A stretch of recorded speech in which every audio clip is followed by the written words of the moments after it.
Latest requirements pauwi sa Pilipinas at pabalik sa ibang bansa para sa mga documented OFW ngayong buwan ng August 2025. Sino-sino ba ang mga documented OFW na palagi ko nababanggit sa mga video ko sa tuwing gumagawa ako ng mga requirements update buwan-buwan?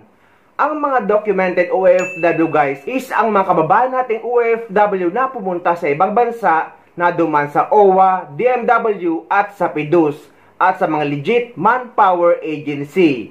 At yung mga dating hindi dokumentado na pumunta sa ibang bansa, ngunit nakapagbakasyon na sa Pilipinas at nakapag-verify na ng kontrata sa Polo Office at nakakuha na ng UEC sa POA. Sila ang mga documented OFW. Inuulit natin guys na yung mga OFW na pumunta sa ibang bansa na dumaan sa legit manpower agency sa DMW, OWA at sa PDUS at yung mga kababayan nating dating hindi dokumentado na pumunta sa ibang bansa kagaya na naka-visa ngunit nakapag-verify na ng kontrata at nakauwi na sa Pilipinas at nakakuha na ng UEC. Sila ang mga documented OFW. So, ang mga requirements na kailangan dalhin pauwi sa Pilipinas ngayong buwan ng August ay number 1. Ang inyong e-travel arrival card registration. Take note guys na kapag umuwi ko sa Pilipinas at nakagawa na kayo ng e-travel arrival card or e-travel account, kapag babalik na kayo sa ibang bansa yung nagawa nyong e-travel account ay doon lang din kayo magla-login at doon nyo lang din gagawin sa account na yun ang inyong e-travel departure card kapag pabalik na kayo sa ibang bansa. Hindi siya separate registration. Kailangan nyo lang mag-login sa inyong account. Ngunit take note guys, para din sa mga nagtatanong na ang e-travel account ay nagsimula lang ng February 1, 2024. So kung nakauwi kayo sa Pilipinas noon na hindi pa February 1, 2024, meaning ay wala pa kayong account. So kailangan nyo gumawa ng account sa e-travel na mayroon ako mga video tutorial na ilalagay ko sa description ng video na ito. At ang tanong ng iba, paano naman daw kung hindi na ma-open o nakalimutan ang account at email address? Ang sagot guys, kung nakalimutan nyo ng account nyo, ay pwede naman gumawa ng panibagong account gamit ang ibang email address nyo. Dahil nasubukan ko na yan. Number 2, ang inyong passport. Number 3, ang inyong ticket. Pero guys, lagi kong ina-advise na kapag uuwi kayo sa Pilipinas at isa kayong documented OFW, lagi nyong dadalhin ang luma nyong contract verification at ang bago nyong kontrata. So, kagaya nito guys, ang inyong dating lumang contract verification at ang inyong bagong kontrata. Dapat lagi nyo itong daladala kapag uuwi kayo sa Pilipinas para sa inyong bakasyon.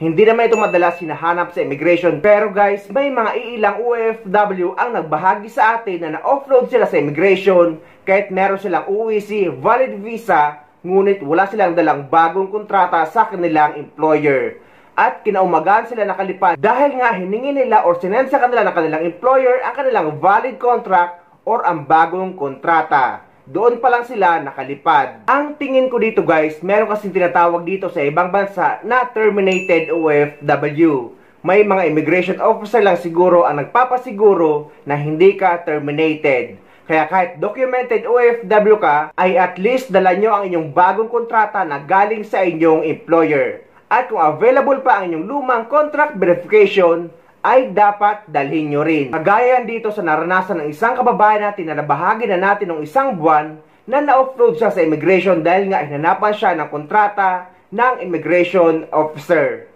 Kung may ticket ka pabalik sa amo mo at wala kang hawak na bagong kontrata, huwag ka nang pumunta sa airport dahil panigurado magka-problema ka at magkaroon ka ng record. Eto ha, kung babalik kayo sa dati nyong amo, dapat dito pa lang naka-verified contract na kayo para pagdating sa Pilipinas at pagbalik mo dito ay hindi ka na mahihirapan. Sabi ko sa upload ko na kung wala kayong bagong kontrata at may ticket kayo pabalik, huwag na lang pumunta sa airport. Kung alam mo sa sarili mo na wala ka talaga ang verified contract. Kasi kahit may ticket ka pa at wala kang verified contract, hindi ka talaga paalisin. Hahanapin talaga sa iyo. Ewan ko sa kay dito may nag dito sa akin. Mercedita. Bakit ako umuwi ako na walang bagong kontrata? Babalik din ako. Wala namang problema. Yung malapit na ako babalik. Maria, sabi niya, yung malapit na ako babalik. Doon pinasa nila o pinasa. Hindi talaga nung time ng araw na tapos na lang yung araw parang ganun oras na na flight mo. Wala pa din. Kahit nung nasa pa lang ako butuan, sinabi ko na ipasa mo na kung mayroon. Eh sabi niya, hindi na daw kailangan. Yun din ang sabi niya sa akin, yung dito. Tapos mayroon pa ditong isa na sabi, babalik na ako, no need talaga contract at re-entry. Sabi niya ganun. Ewan. Di ka din bilhan ng ticket pabalik kung di ka nila bigyan ng yun. Hindi binilhan ako. Mayroon. Back and forth. Tsaka mayroon pang isa dito na sabi, no probs naman, basta bakasyon ka lang, same employer. Same employer lang din ako. Tapos, basta may UEC ka lang. Subok ko na yan. Hindi ko alam yan. Basta sa akin, wala talaga. Hindi ka pa alisin kapag wala kang verified contract.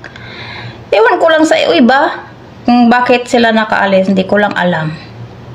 Mayroon pa dito si Chris. Ba't ako nakabalik? Hindi ko alam eh. Ako lang yata eh. Hindi, mayroon din akong pamangkin. Mayroon din siyang pabalik na ticket. Tapos, ngayon lang naman.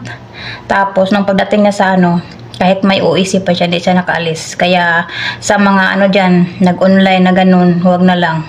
Mas mabuti yung pumunta talaga kayo sa office para sa pagkuha, dahil pagdating sa tapos wala kang verified contract, hindi ka talaga paalisin. Yun yung ang katotohanan. Ewan ko lang sa iba bakit sila nakaalis, basta sa akin wala.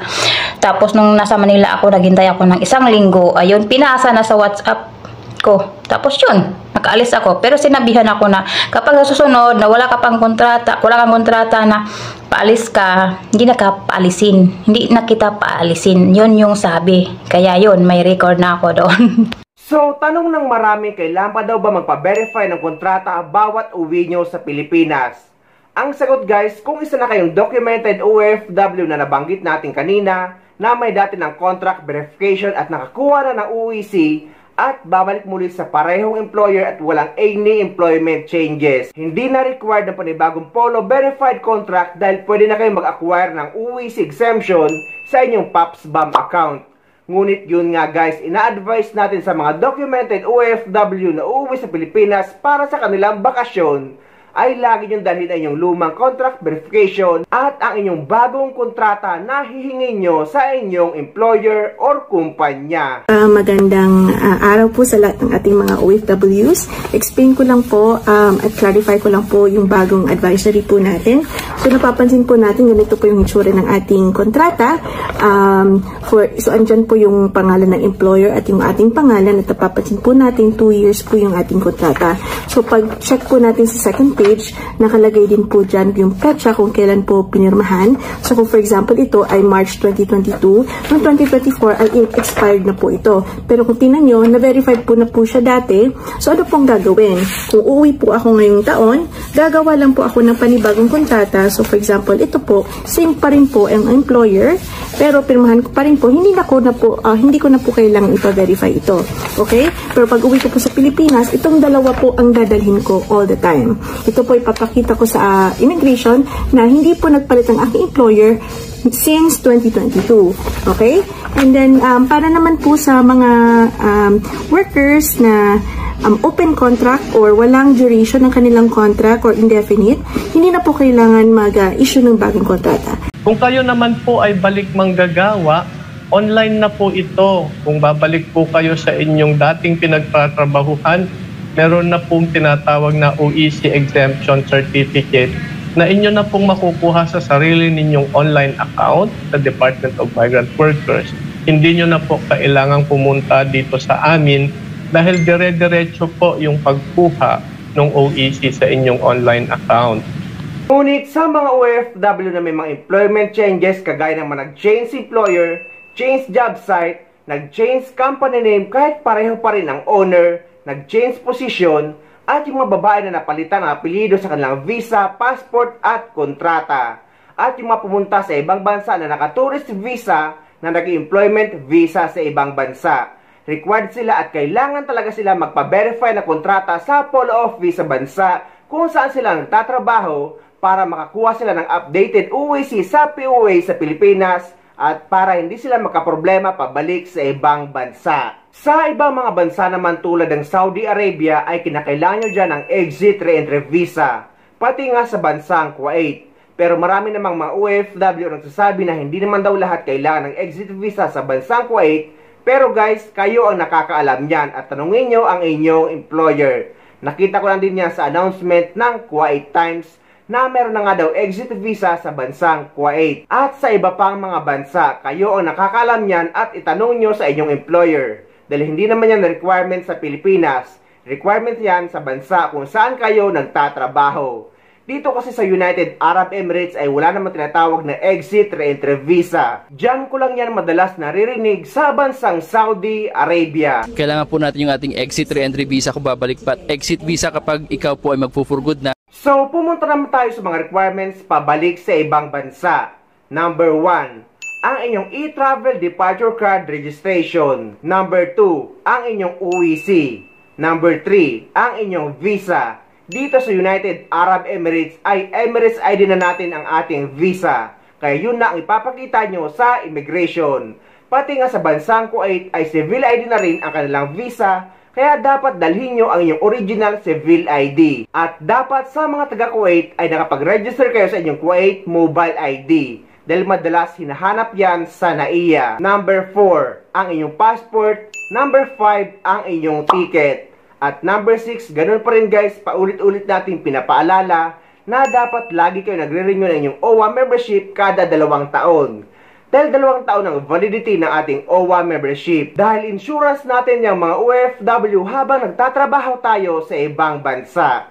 So yan ang mga requirements pa uwi sa Pilipinas at pabalik sa ibang bansa para sa mga documented OFW.